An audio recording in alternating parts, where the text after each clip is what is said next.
What is up, guys? It's the Sound Alchemist, and I'm here with Gershwan. Today we're back to answer your questions in another episode of For the Greater WAAAGH.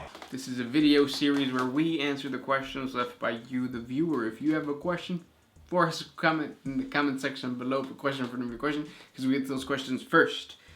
And that is what Mountain Yeti did. He asks, is it possible for Tower Orcs or Necrons or other Xeno races to fall to Nurgle? Especially Nurgle. Or specifically Nurgle. What that looks like, are there examples in the lore? Pretty much every single Xenos can fall to Nurgle, except the Necrons. What did we say about the Flayed virus? Well, the Flayer virus affected the Necrons when they were still Necron tier. Oh, really? I believe so. So the Flayer virus, didn't it get like transferred with them or something? No, because like the flared virus, isn't it like skin? You want skin, right? Is it?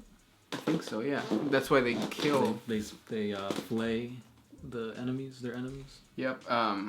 So I believe, but I still would say that that's like decay and rotting, because like you're rotting the mind of the.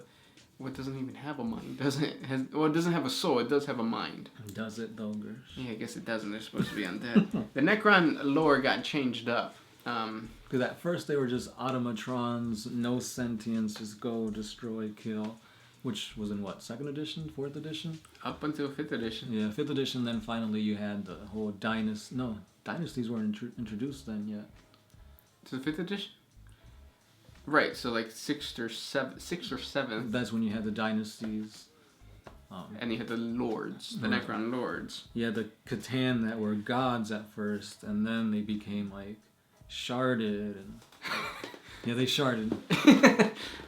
But yeah, to answer the question, yes, most Xenos can fall to Nurgle. Examples, I don't know of any specific place. Probably. Does the Plague Marine, the Plague Marines have their own book? Codex? Yeah, they got their own book. Probably there. But yeah, there's like images of Nurgle Orcs.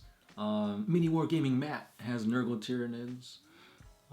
I've seen Nurgle conversions of like decomposing Kroot, which that was pretty cool. And then you have to remember that, what are those creatures with the one eye in the middle? Cyclops. Yeah, but like for 40K, what are they called? They're plague bearers? I think the plague bearers, the demons. Yeah, the demon plague bearers are actually, aren't they humans who get blessed by Nurgle and then turn into plague bearers? Something like that, yeah. So, yeah. That's what I'm saying, like a Tau could be a plague bearer. Or a plague bearer, if you slice them open, you'll find like a Tau inside. It'd probably be all goop. Goop. Next question comes from August Anderson. How do or did the Squats and the Ad Mech view each other? They're very, they're conflicted. Well, no, they're not. The Ad Mech doesn't like the Squats. And Squats don't like anybody. They're just angry. Their entire civilization was destroyed by the Tyranids, and the Imperium watched. Pretty much, yeah. Imperium also including the Ad Mech. Yeah, so. But at the same time, everybody else just watched too. That's true. And the same thing can be said about the Ad Mech. The Ad Mech kind of hate everybody too. Yeah. They see everybody that's not machine, or that they don't follow the Omnissiah, and like, I think they're called the Canticles or whatever. Yeah, they just see them as like heretics in the Ad Mech religion, the Ad Mech cult way. But yeah. Tyler Castillo, after a long week of waging holy war against heresy, where does the Emperor prefer to relax and dine at? Is it Applebee's, TGI Fridays, or is he more of a steakhouse type of man? Chili's. Yeah, it has to be Chili's. Hi, welcome to Chili's. I think the Emperor just likes opening the door to Chili's because their door handle is like a freaking big chili. Yeah. I never noticed that until like a few weeks ago. Oh. Yeah. Yep. TGI Fridays is disgusting. It's alright. Like, whenever I go there, it's okay, but like I feel like I'm paying too much. Where I prefer just to go to, Chili's. I'm not a picky eater at all. every time that I've gone to TGI Fridays, I don't like the food, which is rare. Because like I said, You get the same thing every time? No, I get something different every time. I got a burger and they had like, they had truffle, I think. Truffle. Disgusting. I had some chicken tender things. Disgusting. The drinks are weak. Yeah, it's just not a good place. Anyways, Chili's is where it's at. Next question comes from JJ.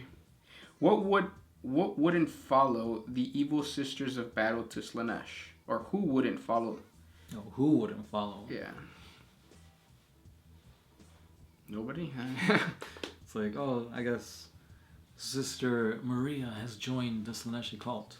I guess I'd have to too. Yep. Next question. This one's by Will Norman Bargo. If Captain America was in 40K, who would he fight for? America. Well, I mean, he is Captain America, yeah. But like, I feel like he wouldn't necessarily join the Imperium. Like, he'd be like, what he is now in the MCU. yeah, like he'd be like a rogue kind of guy. Like, he'd protect the populace, like the guy getting pushed around. He'd like come out and protect them. But like, I don't see him like joining the Tau or Eldar or anything like that. A good story that would fit him is if he goes to an agri world, which usually agri worlds are more like calm, and he like just defends the agri world, because I don't see him defending a hive world. I don't see him defending like a fortress world, because those locations are full of the Imperial creed and the Imperial cult. So like, he's not about that religious life. I think he would most likely defend the farmer, the agrarian guy, more so than the Necromunda and like, yeah, you know, hive cities like that. That's my thought. Next question comes from Random White Guy. You don't look white in your picture. What are some of the most bizarre chems and recreational substances in the Warhammer 40K universe? Combat drugs. Those things can be anything. Yeah. It's like, oh, a Tau's hoof, a nostril from a High Lord. Let's mix them together. Oh, I'm powerful. It's all placebo effect. Yeah. But no, there's some pretty nasty stuff in there. Yeah. Also, the assassins get injected with these drugs. I forget which Ordo, but there's one that morphs the human face, and they can completely just change the way you look out of the drug, or because of the drug. Spartan A111. Will we ever see Chaos Primaris Marines? As much as I feel like Chaos should get their own thing, yeah, I could see it happening. Because anything the Imperium can do, Chaos can do better. Maybe. But I mean, if you're killing Primaris Marines, or if there are Primaris Marines that are thinking, Chaos can convert it. Just in one way or another. And also, Fabius Bile has been like doing experiments with them. So, that's what he does. Stormworm. Has there been a ship-to-ship battle in the warp? How would that work? No, not that I've come across. It would be really difficult because, I mean, no, the webway is not the same thing as the warp. No, I've never heard of that. Them battling inside of the... Not ship to ship. I've heard like ships getting infested by demons and then they fight inside. Oh, like a navy. Yeah, there's got to be navy battles in the warp. Like, in the warp, though? Say you get, pushed into a warp gate. There's got to be like another Chaos, like battle barge.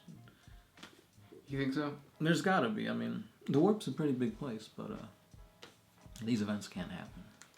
During the Cursed Founding, when all those Space Marine chapters that were found to be corrupted, they went into the warp. Before they even reached the Eye of Terror, ships came out, and the battle actually happened outside of the warp.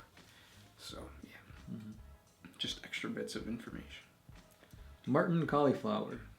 So, can I repaint my models? For example, let's say I've got some Ultramarines, but I want them to be Imperial Fists. Should I just paint over it, or do I need to prime them again and then paint? And how many times can I do this before the paint is too thick? Well, yeah, you never want to do that. What you want to do is you want to take your Ultramarine models and submerge them in simple green.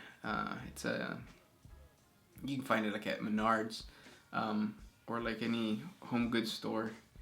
And then after a couple days, you take it out and you scrub it with a toothbrush, and that takes the paint away. Yeah. And then you start from the beginning. It's also going to get rid of the glue. Oh, really? Mm-hmm. Which is, depending on what you want, it's good. Now you can equip them differently. Yep. The Rio Man of Earth. Can the Tau, or would the Tau, ever try to get the Orcs to join the greater good? And if so, which Orc wall would be the most likely to join? I think that a Tau-Orc hybrid could be the best mix of races. Tau can shoot at range, and the Orcs can do the close combat fighting. An allegiance like that would be good. I don't think a hybrid would be good, though. They would contradict with each other. Yeah. Now, oh, go ahead. It's happened before. Yeah, it's happened, but it's very rare, because like whenever back during the Arkunasha Wars, the Farside Enclaves were the first to encounter Orcs. They tried to talk to them. They sent their, I think it's the water caste, to try to use diplomatic, parlaying. That didn't end up well. So ever since that, they've been fighting Orcs at pretty much any chance they have. Free Buddhas would probably be the most reasonable alliances. Or that's the ones with like the pirate hats, right? Yeah. Yeah. But pretty much Farsight discovered their culture, how it's all brutal. He even understands Orc language, like he wrote a book about it and everything. So. Yeah. So he knows Low Gothic, basically. That's always been really funny to me, and I don't think I've ever come across an answer to the fact that Orcs speak like humans, and it doesn't make sense. But yeah. Blood Axes will also be a good clan. Because they're mercenaries too, right? Yeah, Blood Axes, I think, were the original Orcs, or the mentality of the original Orcs. They were very organized, and they were militaristic, very martial, and that makes sense for fire warriors. They can communicate with fire warriors better. Yeah, but I highly doubt they do that too often, because they know Orcs is brutality. And at the end of the campaign, the Blood Axes would try to kill the Tau. Last question I have from Avik Henry. Avik Henry? Is the technology that turned the Necron tier into the Necrons still there in 40k? If so, are their Xenos able to use it?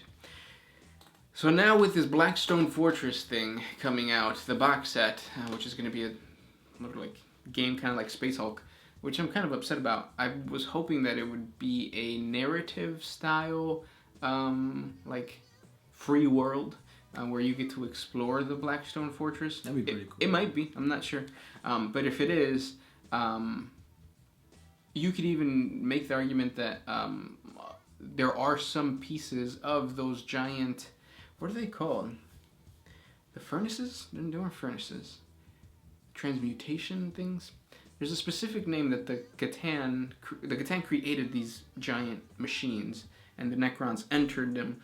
And when they came out, or the Necron tier entered them, when they came out, they were Necrons. So if those things are still around, it would make sense that they would be inside of a Blackstone Fortress, because a Blackstone Fortress is as ancient as the War in Heaven, which is when all of this happened. So hopefully we get some lore with the new Blackstone Fortress about the War in Heaven. And if that's the case, then you can definitely twist it and say that these furnace thingies, they're not furnaces, what are they called? They're like transmutation, something like that, yeah. But yeah, you could say that pieces of that technology is still around. Mm-hmm. Have we found it within the lore currently? No. But I was talking to the GW guy. I'm not gonna say his name because I think we're not supposed to. But I asked him. I was like, so is that model like a old one? Talk about like the weird, head the War of the Worlds looking thing. Yeah, exactly. And he was like, right away he was like, no. Yeah, and I'm not allowed to talk about that stuff. And then so that kind of made me think like, oh shit, like maybe we're gonna get some lore on the War in Heaven and like old one technology down the road with this Blackstone Fortress stuff. So he also said, that we can say this. They're going to continue to support it. Oh, nice. So it's not like a one-off, like, here's the Blackstone Fortress, kind of like the Space Hulk box set. bye. No, it's like gonna be continually like, it's gonna be a thing, and I think it's a good way for the narrative to be pushed a certain direction, especially with Xenos. Yeah, not just that, but you get some pretty good looking Xenos model. Like the Kroot model looks cool. There's like that huge robot thing. Did you see that? Yep. So if we keep getting different models for different Xenos, boom, you can make your own Rogue Trader warband or something. Oh yeah. Fleet. Definitely pick up the latest White Dwarf. There's an issue on the Blanchitsu whole little campaign thing that they got going on. They have this guy, actually I try to look it up right now. This guy, he came up with some really badass looking like robot things that make me think of what you were mentioning. Isaac Tobin. He created some super awesome looking like robot things. Yeah, kind of Taoish, but still not Taoish. Yeah, like some bits from the Adeptus Mechanicus is in there and stuff like that. But yeah, so it's this White Dwarf. Pick it up at your GW. And it has some really good information, some good ideas for kit bashing, and you know, later on when we do get the Blackstone Fortress, you could already have like some badass looking models. Definitely. Yeah. Those were the questions for today. If you guys have more questions for us, comment down below. As always, be sure to like the comments that you guys think are good questions. That way we can see them, and we'll get to them. This is the Sound Alchemist. Gersh1. And we're out of here.